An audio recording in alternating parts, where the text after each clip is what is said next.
Hey there, guys. All right, today we are back with some more overly sarcastic productions, and this time we are hitting up the trope talk on space horror. Pretty much two things that I am not all that really familiar with because they are not the things that I really enjoy when it comes to my reading. I'm not a horror boy, and I am also not really too much of a space boy outside of Star Wars, really, quite frankly. Um, I did enjoy Mass Effect, and I am enjoying Halo. Um, but aside from that, really not a spice boy in terms of like my writing or my reading. Um, or in terms of writing and reading, I think every good story needs like one little like kind of horror segment. I feel like, but really nothing. I don't know. I wouldn't really define it as too much as too horror-y? I don't know. Yeah, I don't know how to word it. George R. R. Martin kind of has a little bit of a horror in his in A Song of Ice and Fire. But I wouldn't. I don't know how horror-y I would uh call it. But anyways, that's beside the point. Um, Space horror. This video contains copious amounts of space nightmare fuel. Some of it is fictional, some of it isn't. Real space is plenty scary, damn straight. Claustrophobia, agoraphobia, acrophobia, astrophobia, general existential dread, aliens, cosmic horror, asteroid impacts, past and future, censored body horror. If you're not okay with it, you might want to skip it. Oh, so this is going to be an interesting episode. I've got nothing else to add here at the beginning. Let's just go ahead and dive straight in. Warning! In this video, I give you a lot of reasons to be scared of space. If you are already scared of space, this might not be the video for you. If you aren't scared of space, this video might change that. This fully didn't occur to me when I scripted it because I love space, but Blue told me we needed a content warning, which is a pretty good sign that we definitely needed a content warning. So be What warned, this video about how space is scary might convince you that space is scary. All right, I am a pretty easily spooked person, I would say. Let's see how. Let's go. Let's see if I get spooked. Experts Scared. around the world agree that humans look up sometimes. In fact, looking up is one of our species' favorite hobbies and has been highly popular for as long as we've had suitably flexible spines and apex predators that know how to climb. But up is more than just a fun direction tigers sometimes come out of. Up is also where space is. Space is also in every other direction, but you can forgive an early human for not guessing that. And space is very exciting from a world building standpoint. Our built-in sleep schedule aligns with the day-night cycle defined by the sun rising and setting every basically 24 hours, so the sky is kind of foundational to some pretty important human stuff. The sun definitely commands the most attention on a day-to-day basis, but the night sky presents intrigue and mystery. A nearly static pattern of sparkling lights that ever so slightly shifts every night, but the pattern of the stars always matches the season and changes at the same constant rate as the year's weather patterns. The sky always looks the same when it's cold, and it always looks the same when it's hot, and it always looks the same when the flowers come back. Clearly, it has to mean something. What are those lights? Are they the campfires of our ancestors? Chariots of the gods? Memorials to long-dead heroes and monsters? Why do some of them move around sometimes? That's not even touching on the moon. Good grief, how do we get anything done around here? There's so many questions. Of course, questions beget investigation, and investigation eventually produces answers. The stars change at the same rate as the yearly seasons because they're affected by the same thing, the Earth's position relative to the sun. As the Earth orbits the sun, our axial tilt exposes us to a fluctuating amount of sunlight while also pointing us at different sections of the sky every night. Those extra bright wandering stars were actually other planets that also orbited the sun, though there was, of course, some debate over this, as the idea that the known universe orbited the sun instead of the Earth called into question the seemingly ironclad thesis that the Earth was the de facto center of the universe and the most important thing around. I mean, it had to be. It's where we live. This position got less and less defensible as it became clear that the stars were not sparkly mica chips adorning the inside of a massive sphere with us at the center, but in fact more suns, just as big and sometimes bigger than our own shiny number and incomprehensibly far away. With each new revelation, the known universe got more and more vast, and Earth's place in that universe started to look a lot less centralized and a lot more teeny-weeny. But this was also exciting. Hubble Goods Deep Sky Study, composite mosaic of 7,500 plus galaxies, 2009. This slice of sky is about 1/3 of the diameter of the full moon. Oh. Wait, what? Oh god. Exciting. If space was a place rather than a pretty skybox or a crystal sphere or something, then we could go there. We could explore. And who knew what we would find? Maybe more people just like us. Or exciting hostile worlds to explore, ray gun in hand. If every star was a sun, who knew how many Earths could be out there? Who else had been out there? What had they seen? What had they built? Why hadn't they called us? But as the picture got clearer, it became increasingly obvious that space wasn't a thriving ecosystem of exciting aliens, humanoid or otherwise. It was airless, irradiated, and most dishearteningly, everything was really, really far away. Far from hopping in your high-tech personal spaceship with your bubble It helmet could be that there is a lot of excitement happening out there. We just can't see it. and form-fitting spacesuit and jetting off to Mars to hang out with their exotic Martian queen. Space travel was slow, claustrophobic, physically and mentally taxing, and unrewarding. Space was quiet. Everywhere that looked exciting was much too far away to reach in a human lifetime, or even 10 human lifetimes. And the things that made them exciting usually— I want to read. Distance to Proxima Centauri, closest star to the Sun, just over 4 light years away. In 2021, NASA's Parker Solar Probe reached a top speed of 300,000 miles per hour, the fastest speed attained by any man-made spacecraft, and still only 0.05% of the speed of light. At that speed, continuously maintained, it would take nearly 10,000 years to reach Proxima Centauri.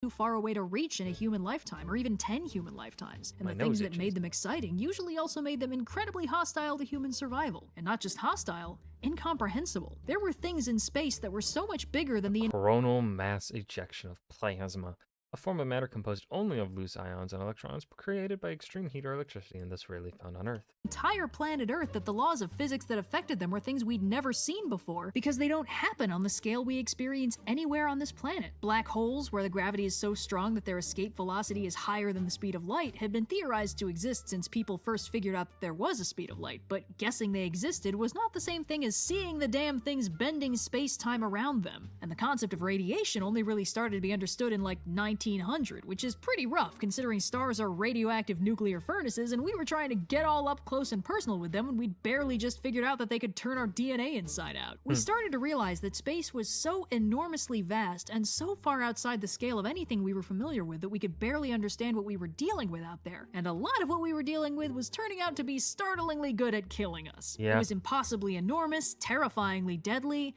and eerily silent. Sci-fi writers busily got started on imagining warp drives and hyperspace and stargates that'll let their fictional space explorers bypass that tedious speed of light thing and actually get somewhere before dying of old age. But on the flip side, a new trend began to emerge in fiction. Space was really, really creepy. Not just creepy, existentially disturbing. It hit that perfect balance of claustrophobia and agoraphobia. Space is so deadly that you can only survive in a shielded, pressurized, terrifyingly fragile vessel, usually cramped and disorienting. And outside that vessel is millions of miles of nothing, and the nothing really wants you dead. Space, the final frontier, was absolutely terrifying. Now, for all the reasons we've just discussed, space makes a great horror setting. In fact, it's almost too good at being a horror setting because it's scary on almost every possible level. So when it gets used for horror, the writer usually needs to narrow down what specific facet of space they'll be exploring for horror. One of the earliest popular subgenres of space horror was the alien invasion. This was a common anxiety Fear of the unknown, home no longer being safe, recognition of the self in the other.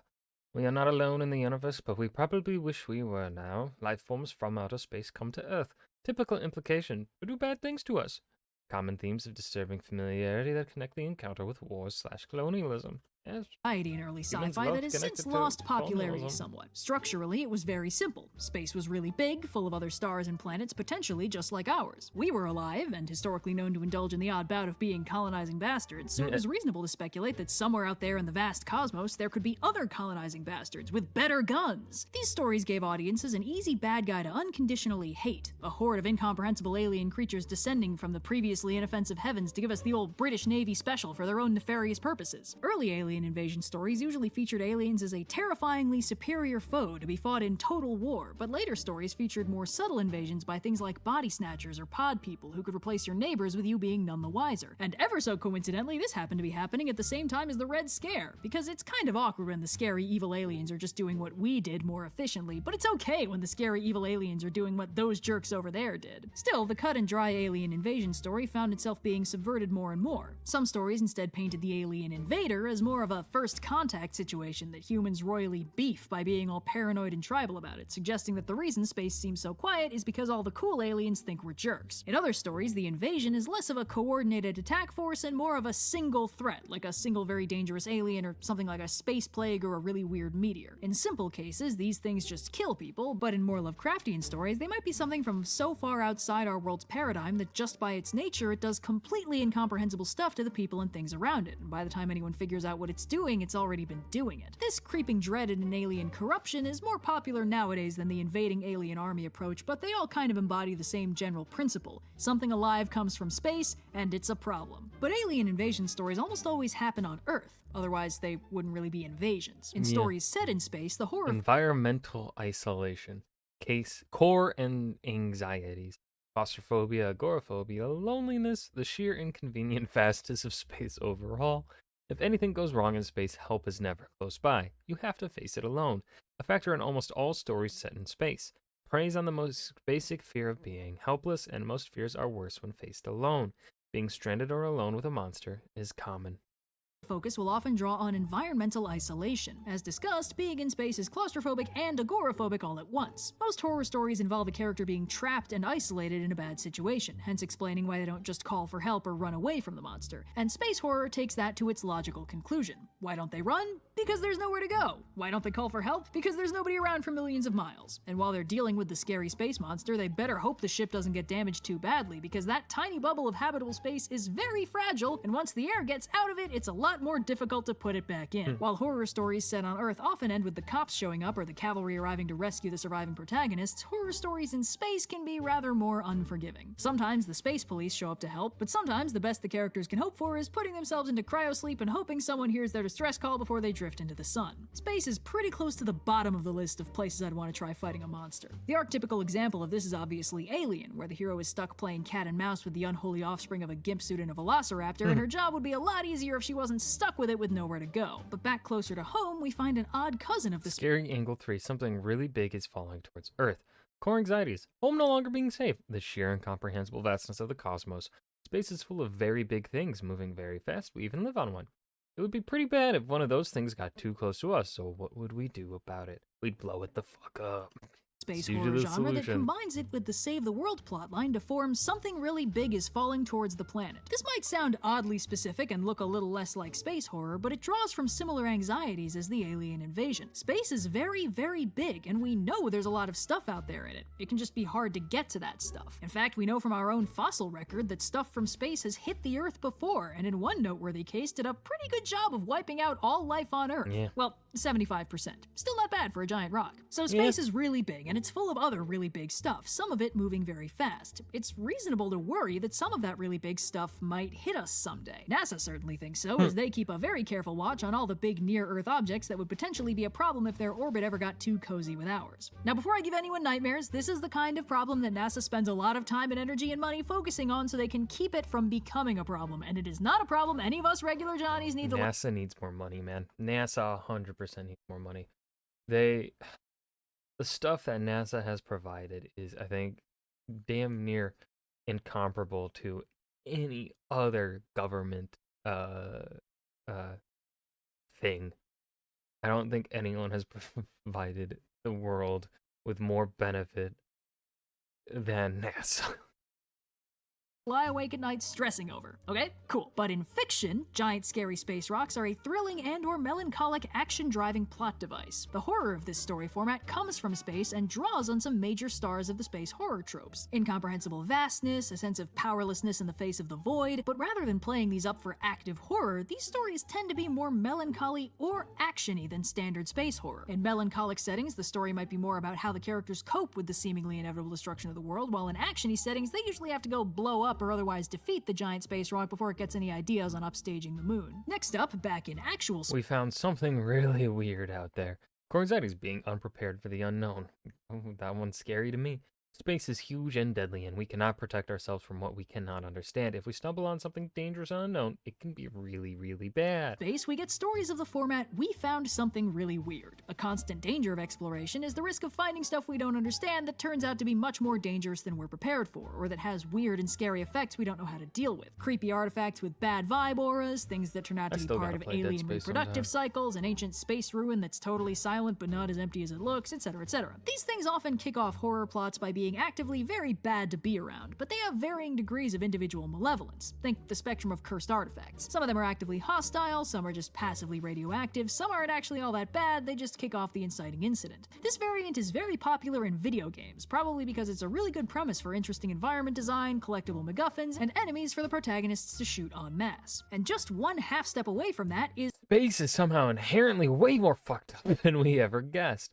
Being unprepared for the unknown. Space is radioactive, zero gravity wreaks havoc on our bodies, moon dust wrecks our lungs. What else could go wrong? Literally anything at this point, maybe it's hell. turns out space itself is really weird. As astronomy and space exploration has been a constant process of learning new, increasingly unsettling information about what space is and how it works, this sentiment is grounded in the very real experience of studying the cosmos as a whole. Turns out stars aren't just points of light, they're suns, just really far away ones, except for these stars which are actually planets. And this one, which is actually a whole galaxy full of hundreds of billions of stars. And these two, which are actually the same galaxy, but there's a very strong source of gravity between us and it, like a black hole, and the gravitational lensing is causing the galaxy's image to be distorted from our perspective because that's a thing that can happen. Oh, what's a black hole? Glad you asked. See, they used to be called dark stars when they were theorized in 1784, but actually they're just objects with such strong gravity that not even light can escape them, and they also might have collapsed into a zero-dimensional singularity that has functionally no physical properties other than their mass, charge, and angular momentum. So how do we know they're even there? Well, by how much they fuck up everything around them, of course. See, with real stuff this unnerving, it's no wonder that fiction ratchets it back and just makes it so space is hell or something. Considering that the history of space discovery has been one deeply unsettling discovery after another, it's fully reasonable for a writer to speculate that launching ourselves into space willy-nilly might result in finding some more new and exciting things we don't understand that can warp us or kill us in new and fascinating ways. And it's just as reasonable for them to speculate that space itself might be in some way warped and kill-happy. It's quite common for writers to specifically explore this concept in the context of wormholes, warp drives, hyperspace, and all the other bits of sci-fi spec-fic designed to circumvent certain inflexible physical laws to enable happy fun-time space adventures without that killjoy speed of light getting in the way. The idea that bypassing a fundamental law of reality might have some, to use the technical term, fucky consequences is pretty popular. Even in settings where it isn't exactly space, it's common for any kind of transdimensional gateway network or spooky zero-gravity hell dimension to be at least kinda deeply unnerving to deal with. In stories like this, passing through a wormhole or switching on a warp drive for the first time can come with some very unpleasant... Was that Warhammer? That looks like a Warhammer kind of ship. Holy shit, am I making reference? Oh my god.